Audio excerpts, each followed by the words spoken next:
Hi, everyone. So today I'm going to be clicking around trying to find things.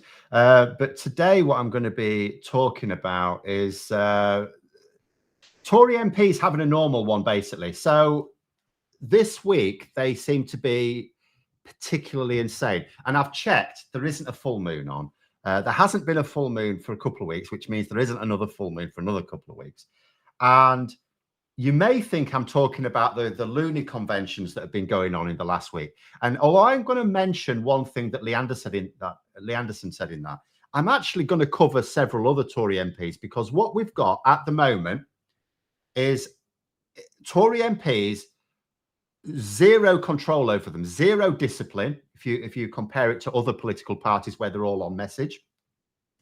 And I'm going to start off with Greg Hands, right? So Greg Hands is the Tory party chair. We can't even say he's just like a slightly loopy backbencher. He's the chair of the Conservative Party. And do you know what he was doing yesterday for crazy season? He has written a letter, right? He's written a letter to Germany. And he's written it in German, although I don't think it's very good German, but he's written a letter in German to Germany in German. And he's asking them to fix his local post office. Now, I'll read his words before I explain what he's actually done. His tweet, where he was saying this, says, "Today I have written to Lidl HQ in Germany," and he puts in brackets "and in German," about saving the North End Road post office. This is in Fulham, right? "My residents need and rely on this vital post office. I ask Lidl to see sense and house the post office. Signed, sealed and sent." And I'm thinking, right, okay. So he's an MP. His local area has got a bit of an issue with post offices. Now, in this country, post office has been privatized, and they don't. Mostly you find post offices not in their own building, although there are still some. You mostly find them in other shops. Like, you know, there's a local one around here which actually has its own building, but the next village along, it's in a one stop, which is like a convenience store. There's a little post office right at the back of it. Okay. So he's clearly thinking that they should house it in the local Lidl. Lidl have obviously gone, you know, it's not in our interest, mate. Sorry. So he's the local MP, but also is a member of the government. And his response to this is not to try and get the government to do something, but to ask Germany. So, I mean, can you imagine? Effectively, this is how, imagine the conversation if you were actually to pick up the phone. You know, hello, Germany. Was ist los? I wonder if you can help me with one of my local post offices. We've got some problems with it. They would respond, well, you're a member of the government. Why don't you do something? Oh, sorry, no, we privatized them. Well, why did you do that? Well, because we believe that the free market can run services better than the government, especially when we're in government, right? So shouldn't the free market fix your problem then? Oh, no, it turns out the free market doesn't actually solve any problems. So we're asking you. It's like, right, okay. Well, do you want me to put you in touch with the German postal service? No. We want one of your supermarkets to fix it for us. Goodbye. I mean, how insane is this? A Brexiteer Tory MP writing to Germany to ask them to help him sort out his local post office in Britain. And this is just one of them. We've also had Damien Green, another Tory MP.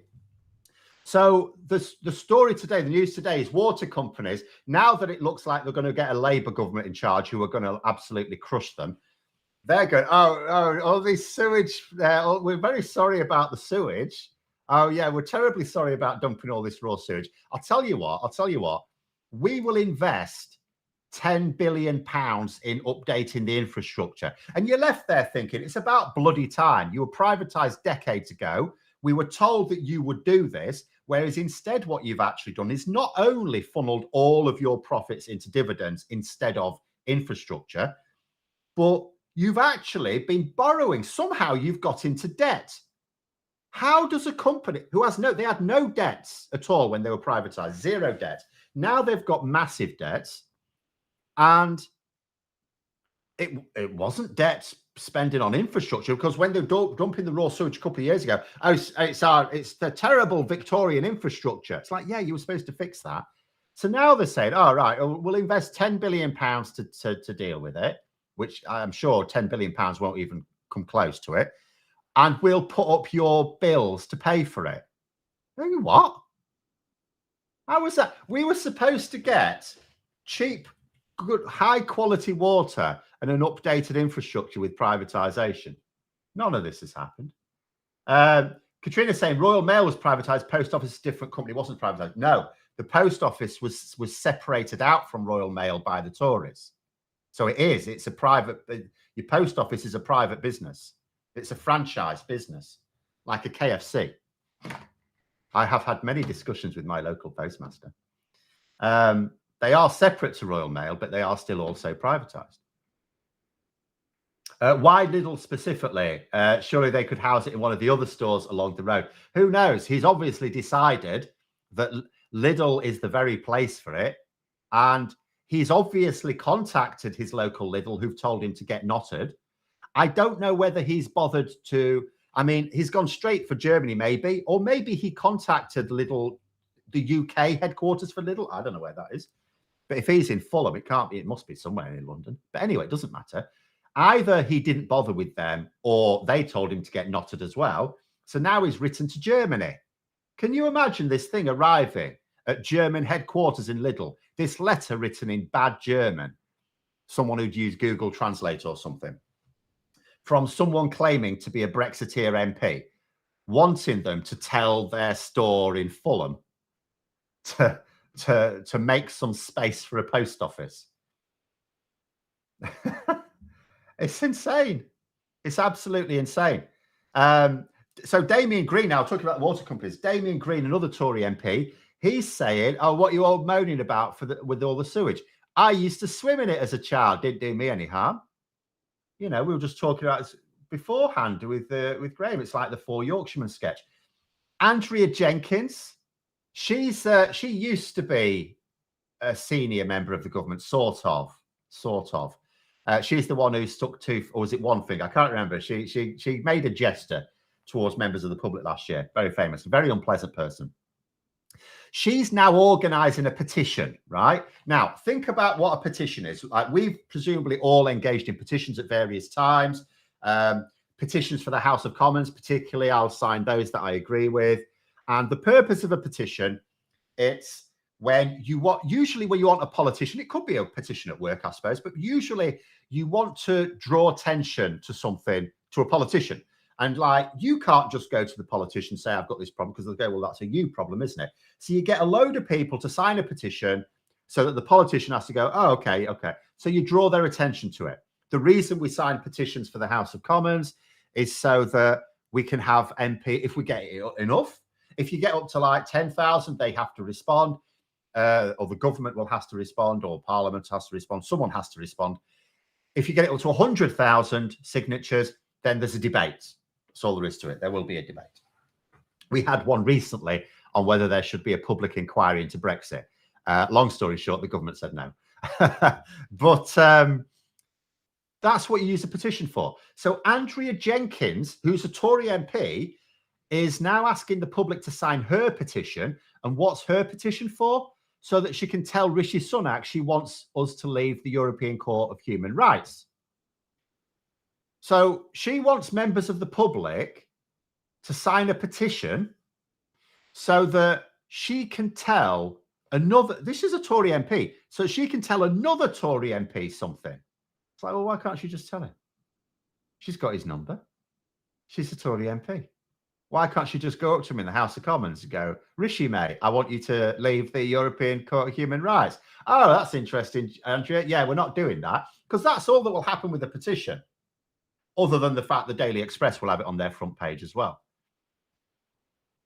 You know, it's absolutely insane. And this isn't the end of it. We've got Liz Truss, who's gone to Taiwan to start World War III because she can't get any, she can't get anyone to pay attention to her. When she lost to a lettuce right, so she went to lick her wounds. She went away for a few months. It was nice and peaceful for a bit. And then she came back. She tried to do a big speech a few months ago. And it was reported in the media, and then everyone forgot about it because she's an idiot. And then she went, okay, I'll try again. So she went to America to do a speech with the Heritage Foundation, a right-wing think tank. And the speech again got some reports on it, but at the time she was competing with Joe Biden being in Ireland for the Good Friday Agreement celebrations, the anniversary, 25th Jubilee. So that fell flat as well. So now what she said is, okay, no one's paying attention to me, but she's a narcissist, so she wants people to pay attention to her. So she's thinking, I know, I will go and start World War III. So she's gone to Taiwan to tell China to get knotted. Now, here's the thing. Probably what she'll be saying is maybe justifiable criticism of China. There are things we can actually criticize China for. Sometimes it feels like the pot calling the kettle black.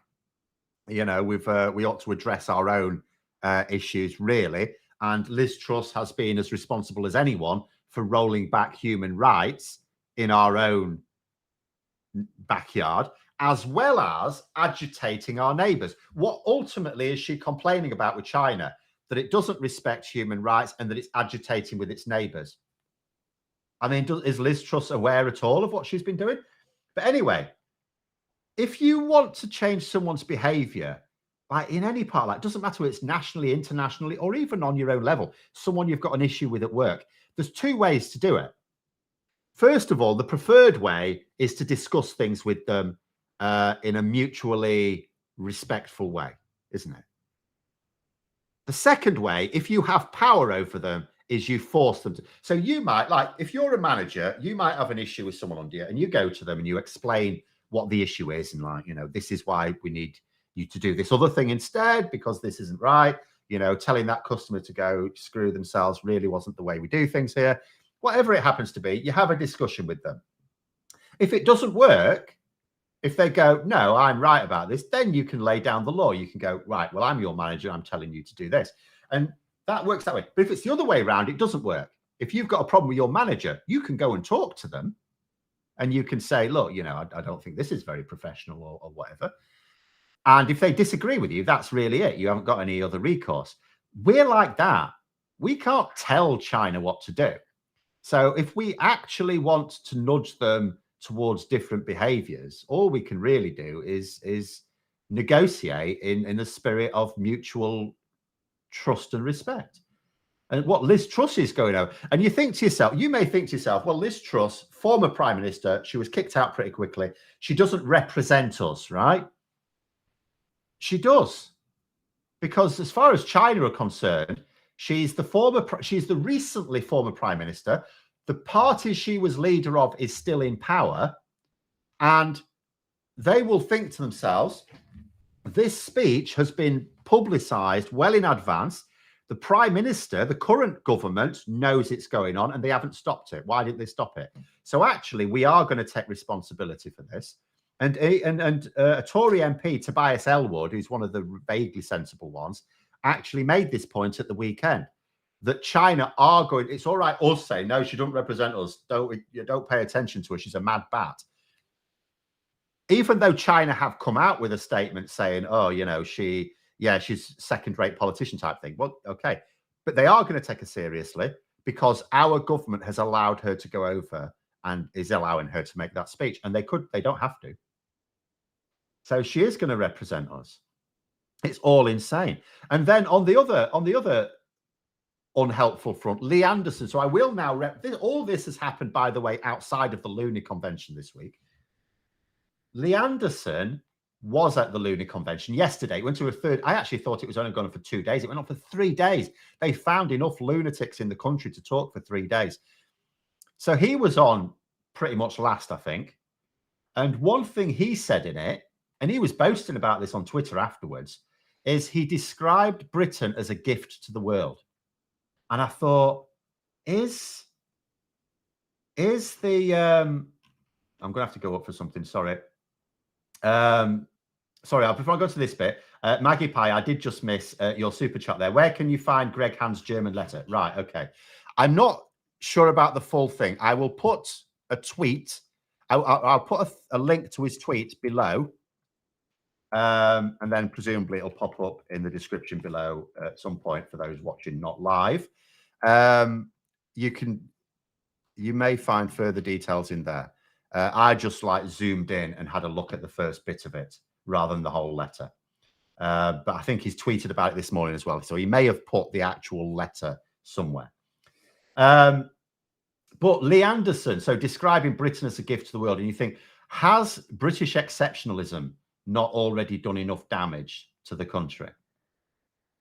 Has it not? And this is the thing. You look at the Conservative Party now, and you've got him, Lee Anderson, say, "Oh, Britain is a gift to the world," as if the world owes us a living. It's like, no, Britain is a competitor in the world, and unless we take that seriously, unless we believe that we are just like everyone else and we need to compete, we're basically the equivalent of someone who wants to put our feet up and says the world owes us a living. Well, it's not going to. And this is why we're struggling now, because we do not have competitive people in government.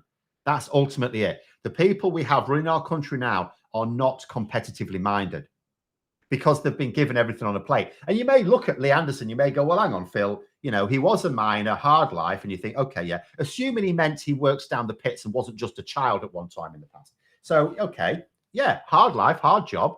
But again, has he ever had to be competitive? I grew up in a mining village until that pit closed. If you wanted to become a miner, you just rocked up and got a job as a miner, right? A lot of people did that. He'll have done the same. Yes, it'll have been a hard life for not very much money, granted. But again, was it competitive? When he became a Labour councillor, that clearly wasn't competitive, because how the hell does someone with his views become a Labour councillor? So it wasn't competitive because it was a Labour area. You stick a red rosette on a donkey, right? They're going to vote for it. Then he got kicked out of Labour, but as luck would have it, Brexit came along and all of a sudden these sort of towns were starting to turn Tory. So he just joined the Tories, became the Tory MP. Again, didn't have to compete for it. It was Boris Johnson that won him that seat and Brexit. So now he's going to lose that seat because he's not competitive. He's got no idea how to fight it. To be fair, someone who did know how to fight it probably couldn't. And again, what's he done? He's just been as obnoxious as he can, gets a gig on GB News. So everything's fallen into his lap. And he's one of the ones from like an ordinary background where, fair enough, he's had a hard working life. There's some of these people have had privilege all their life, and they don't know how to compete. They've never had to. You know, when I do this, I do my own YouTube channel, I have to try and focus every day, every single day. I have to try and compete. I can't take anything for granted. I can't think, oh, I'm getting these views now. I'll just talk about any old crap and say any old rubbish and expect to carry on getting the same views. I have days where I do badly and I have to work out what I did, but I can't just think, oh, it was just a bad day. No, I have to work out what I did wrong to make sure I do it right. That's who we need in government. That's who we need, and we're not getting it.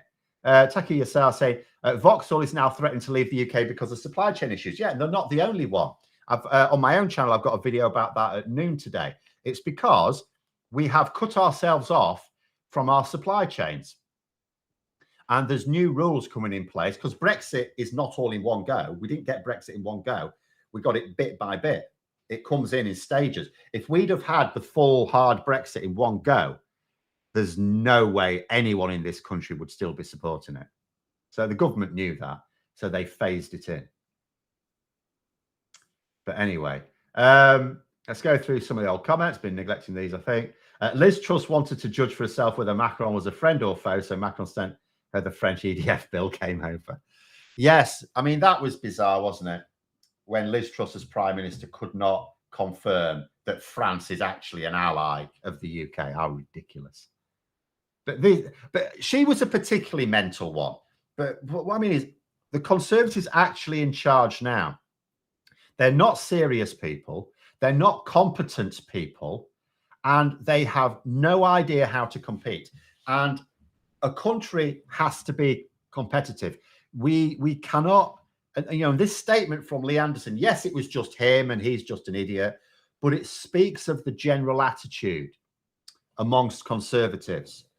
consider an empire to be a fundamentally evil thing, that was still competitive. We still had to go on nick countries. We couldn't just sit back and tell India to give itself up, could we? The fact that we've now got these people in charge who, Greg Hans, the Tory party chair, oh, there's a problem at my local post office. Shall I use my position as an MP or as a senior member of the government to try and sort something out? No, I'll write a letter to Germany. Unbelievable. Andrea Jenkins, I think we should leave the European Court of Human Rights. I'm going to go and tell Rishi Sunak.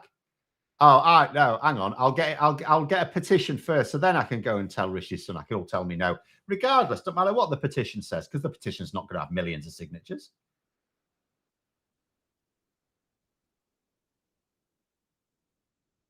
Liz Truss, dead horse of the apocalypse, beaten by letters. Yes. Richard, they are sat in a parish council meeting where the postmaster is retiring, selling the building. The council are clueless and still referring to it as GPO, and it's our right to have one. Yeah, right. However mad you think actual MPs are, remember, you don't need any qualifications to be an MP. Being an MP is it's winning a popularity contest. That's it. That's all you need to do to be an MP. There's no qualifications. There's nothing to bar you from being an MP. Well, there's very little to bar you from being an MP. So you imagine just how much lower the bar is to be a local councillor. And there are, any local council, my experience has generally been half of them are very good and they're doing it for the right reasons of any party. They've got the right attitude. They're civic minded, and half of them are just on the take, or it's an ego trip for them. They're idiots. It's an ego trip. So it doesn't surprise me at all. Have I seen the reports that Keir Starmer thinks we need close relationship with the EU to solve our high tax, low productivity issues? This has been Labour policy for like 2 years now. In fact, it's Starmer has even said a couple of years ago that we should just unilaterally align all our standards with the EU. I don't know how possible that is with CPTPP membership. I really don't know how that impacts it. But Starmer said a couple of years ago, and he hasn't changed it since, that we should actually just unilaterally align our standards with the EU. But the most interesting thing Starmer has said this week, if you want my view on that, because obviously they're attacking him for all sorts, but the most interesting thing was on housing, where he said specifically, as well as describing what he wanted to do with the house building program, is he actually said he wanted house prices to come down as a result of his policies. Now that is, see, when I was growing up and I used to watch Yes Minister and Yes Prime Minister, it was always described that if a policy or a statement was controversial, it would lose you some votes. If it was courageous, it would lose you the election. And I thought to myself, this is a fairly courageous thing to say, isn't it? That you actually want house prices to come down. Because I'll tell you who doesn't want house prices to come down: homeowners. Now, I might look at it and think house prices are too high. Absolutely.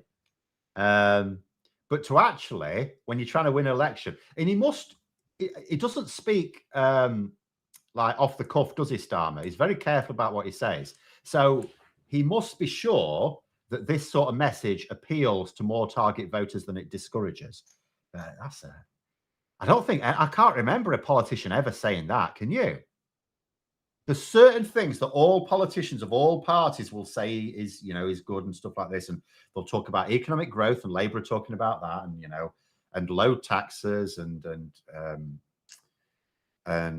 low inflation and high wages. All of these things, all politicians, these are messages that they want to hit.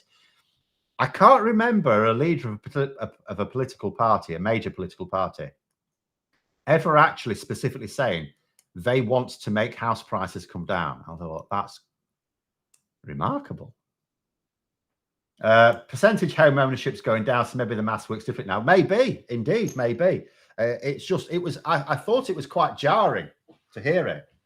I thought to myself, you don't normally say it, because sometimes things are implied. It's like, if you look at a politician's policies and you go, okay, well, if you do all this, this is the natural result. And maybe a journalist will ask them, well, isn't that going to do this? And they go, not necessarily, no. Whereas this time he's going, no, unprompted say, I want house prices to come down. What he actually said was, this will hopefully make house prices come down. Okay. Leave the CPTPP 6 months notice, isn't it? It is. Oh, legally, there isn't a problem leaving the CPTPP. I hate that word. The sooner we leave it, the better, because it's a ridiculous acronym. But the whether politically we can is another matter, because are Labour really going to come to power and then see, the thing is, membership of the CPTPP, does it give us any benefits? Yes. Are those benefits worth trade friction with the EU? Not at all, no. But unless Labour can show that leaving that membership, which does mean abandoning some benefits, is instantly going to create larger benefits with lower trade friction with the EU, it would sound politically tricky to me. But we will see. I'm not aware that anyone's asked Keir Starmer about what he thinks or what he intends to do with the CPTPP. So I don't know what the official policy on that is. Maybe someone would ask them. Maybe a journalist will ask or something like that. I've just, there's a thing in the way there. Get rid of that. Last few questions here. Also, inheritance tax for people inheriting houses from their parents is an issue. Yeah, well, I mean, ultimately, well, wealth taxes, it is going to be something that's needed. I sometimes have a funny attitude with wealth taxes. In an ideal society, I think you would be able to levy all the taxes you need from people effectively from their incomes. But the difference between the richest and the poorest now is insane. And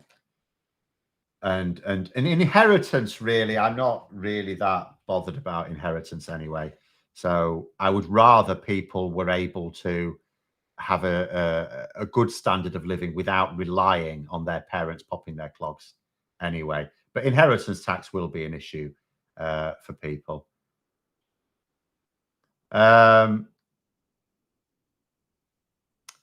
Some comments about the Daily Mail. As always, the Daily Mail gets it wrong. It's the Tories, not Labour, who want us to be obedient as North Koreans. Indeed, yeah. Well, it's like the old accuse the other side of that which you are guilty. So what's been in the papers this week? Oh, Labour want to rig the elections by letting all UK taxpayers have a vote.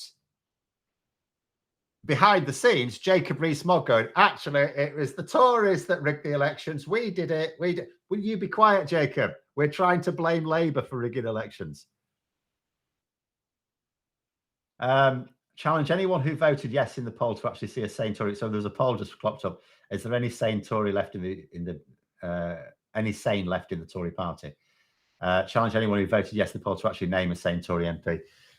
Right, I'll give you one last thing then. So as we're finishing off, so I think it's probably the case that there are some sensible Tory MPs, whether they're sane is another matter, sensible Tory MPs.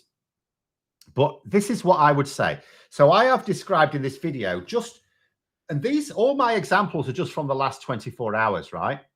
So Greg Hands, we should give them names: Goofy Greg Hands, Looney Liz Truss, Andrea the Joker Jenkins, Leanderthal, right? Damien Gormless Green. I don't know. Keep them going. 5 people, 5 Tory loonies, right? Who've all said something insane. That's just the last 24 hours. That doesn't even scratch the surface of what various ghouls have been saying this week at that actual loony convention. As well as I say, Jacob Rees-Mogg actually, admitting that the Tories rigged the elections and are intending to rig next year's elections as well. And you think about it and you think to yourself, okay, so where are all the dissenting voices? Because I'm seeing correspondents reporting Tory MPs saying they weren't happy about what Suella Braverman said. They're not happy with Jacob Rees-Mogg. They're not happy with Andrea Jenkins, right? Tory MP, they're not happy with Liz Truss. Tory MPs moaning about all the loony fringe of their party, right? Where are they?